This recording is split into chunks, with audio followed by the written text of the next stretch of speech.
जाता है, सोने का युग माना जाता है। भारत का सबसे अच्छा समय, किसी भी इतिहासकार को पूछो, भारत का अध्ययन करने वाले भारतीय इतिहासकार से पूछो या भारत का अध्ययन करने वाले विदेशी इतिहासकारों से पूछो कि भारत का सोने का युग कब था, भारत सबसे अच्छा कब था, तो वो कहते हैं महर्षि चाणक्य के समय से लेकर 7वीं 8वीं शताब्दी तक का भारत दुनिया में सबसे ऊंचे पायदान पर खड़ा हुआ भारत था। शिक्षा में सबसे ऊंचा, व्यापार में सबसे ऊंचा, तकनीकी विज्ञान में सबसे ऊंचा, दर्शन शास्त्र के ग्रंथों के लिखे जाने में सबसे ऊंचा, ज्ञान के स्तर में सबसे ऊंचा। माने सारी दुनिया के इतिहासकार इस बात पर अब मानते हैं, अब विवाद समाप्त हो गया है कि महर्षि चाणक्य का जो समय रहा वहां से लेकर 7वीं 8वीं शताब्दी तक भारत पूरी दुनिया में सबसे ऊंचे स्थान पर रहा है। कैसे रहा है? तो उसका सबसे बड़ा कारण है कि संस्कृत उस समय देश की राष्ट्रभाषा रही, संस्कृत उस समय देश की राज्य भाषा रही, संस्कृत इस देश के लोगों के पढ़ने पढ़ाने की भाषा रही, संस्कृत इस देश में बोलने चालने की भाषा रही, संस्कृत इस देश में हर काम की भाषा रही है। विज्ञान की, तकनीकी की, विश्वविद्यालय की पढ़ाई के लिए, चिकित्सा के लिए, सर्जरी के लिए, सब तरह के काम के लिए संस्कृत को हमारे यहाँ माध्यम बनाया गया और संस्कृत के माध्यम से इसको आगे बढ़ाया गया। तो जब तक संस्कृत इस देश की राष्ट्रभाषा, राज्य भाषा रही, तब तक भारत दुनिया में सिरमौर रहा, सबसे ऊंचा रहा।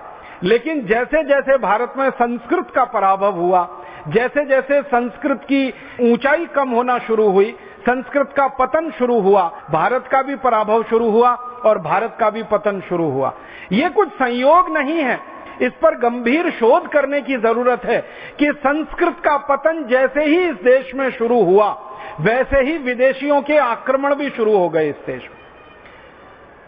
पहला विदेशी आक्रमण मोहम्मद बिन कासिम का 7वीं शताब्दी, फिर उसके बाद महमूद गजनवी, फिर उसके बाद लंबी एक श्रृंखला, तैमूर लंग, नादिर शाह वगैरह वगैरह, अहमद शाह अब्दाली, फिर बाबर और बाबर के परिवार के लोग, फिर उसके बाद पुर्तगाली, फिर अंग्रेज, फिर अंग्रेजों के पहले थोड़ा दिन फ्रांसीसी और स्पेनिश लोग। ये सारे के सारे विदेशी हमले भारत में उसी समय में हुए हैं जब संस्कृत हमारे देश में पतन की स्थिति में रही है, पराभव की स्थिति में रही है। संस्कृत की ऊंचाई जब तक बनी रही, राष्ट्र की ऊंचाई बनी रही। संस्कृत इस देश में जब तक ऊंचाई पर रही, राष्ट्र की स्वाधीनता इस देश की बची रही, स्वतंत्रता इस देश की बची रही। जैसे जैसे संस्कृत का पराभव हुआ, माने ज्ञान का पराभव हुआ, संस्कृत माने ज्ञान की भाषा, तो ज्ञान के स्तर पर जब हम नीचे गिरने लगे और ज्ञान के स्तर पर नीचे उतरने लगे, हमारे ऊपर विदेशी हमले शुरू हुए और फिर परोक्ष रूप से, बाद में प्रत्यक्ष रूप से हम विदेशी हमलों के शिकार हो गए और फिर गुलाम हो गए। गुलामी का एक लंबा दौर हमने देखा। अंग्रेजों की पूरी 250 साल की गुलामी देखी, फ्रांसीसियों की देखी, पुर्तगालियों की देखी, उसके पहले इस्लाम को मानने वाले शासकों की गुलामी भारत के कमोवेश 1/3 से आधे इलाके में हमने देखी। इस पूरे के पूरे गुलामी के दौर को अगर ध्यान से देखेंगे तो इस दौर का सबसे बड़ा कारण है ज्ञान का गिरना, ज्ञान का पराभव और परोक्ष रूप से भाषा का पराभव, हमारी राष्ट्रभाषा, हमारी राज्य भाषा का गिरते चले जाना, उसका समाप्त होते चले जाना और एक स्तर पर उसका बिल्कुल निष्प्राण हो जाना।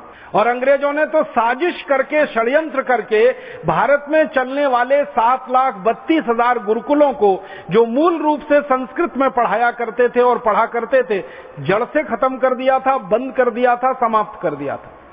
और उसी के कारण ये देश में बहुत गहरी गुलामी आ गई और उस गुलामी से आजाद होने के लिए हमने लंबा संघर्ष किया।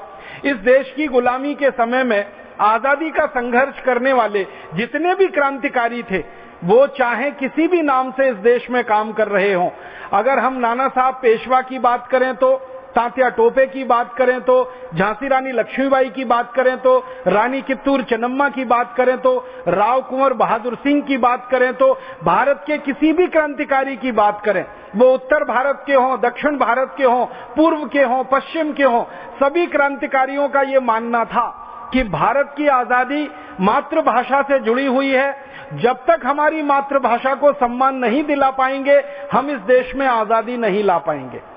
ये हमारे 1857 के दौर के क्रांतिकारियों का कहना था। नाना साहब पेशवा ने भारत की आजादी का एक घोषणा पत्र बनाया था।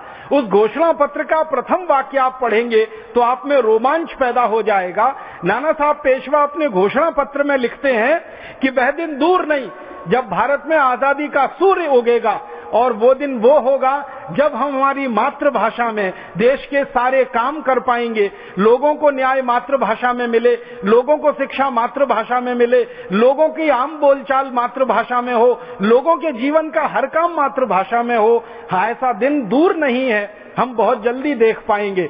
ये नाना साहब पेशवा के घोषणा पत्र का प्रथम वाक्य है।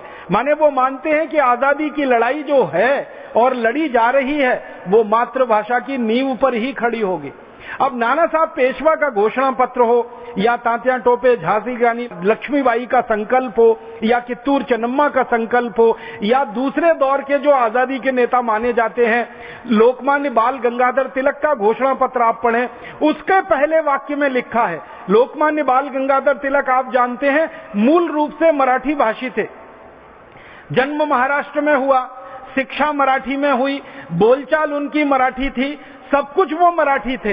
लेकिन जब राष्ट्रभाषा का सवाल आता था तो बेहिचक वो कहा करते थे, बहुत साहस से कहा करते थे कि राष्ट्रभाषा का स्थान तो सिर्फ हिंदी और हिंदी को ही मिल सकता है। भले मैं मराठी मातृभाषी हूं, लेकिन हिंदी ही देश की राष्ट्रभाषा हो सकती है। महात्मा गांधी भी इसी तरह के वाक्य कहा करते थे।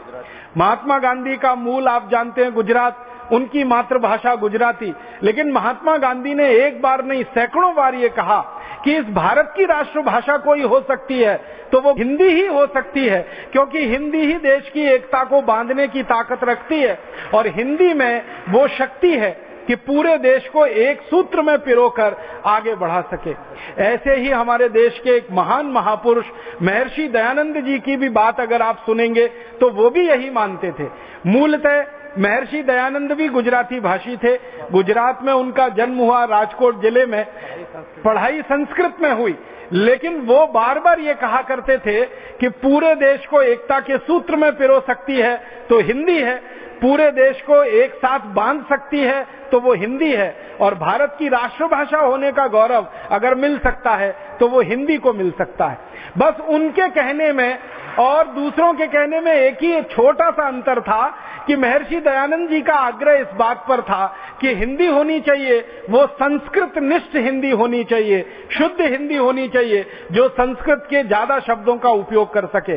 बाकी सभी मामलों में दूसरे क्रांतिकारियों से उनके विचार मिलते जुलते थे। तो महर्षि दयानंद हों, महात्मा गांधी रहे हों, लोकमान्य बाल गंगाधर तिलक रहे हों, ये सब आप जानते हैं 1850 से 1890 के दौर के सब क्रांतिवीर रहे।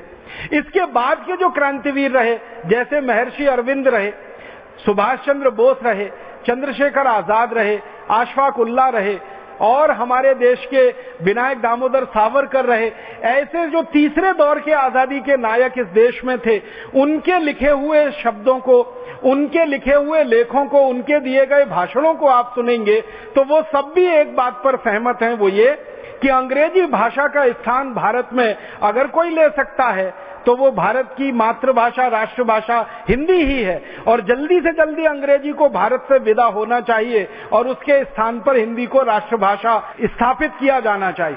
तो भारत के सभी दौर के क्रांतिकारियों की ये अभिलाषा रही, ये इच्छा रही कि भारत अंग्रेजों की गुलामी से आजाद हो, साथ साथ में अंग्रेजी की गुलामी से भी आजाद हो, और भारत की मातृभाषा राष्ट्रभाषा हिंदी इस देश में स्थापित हो। लेकिन आजादी के बाद क्या हुआ इस देश में? 15 अगस्त 1947 को हम आजाद हो गए।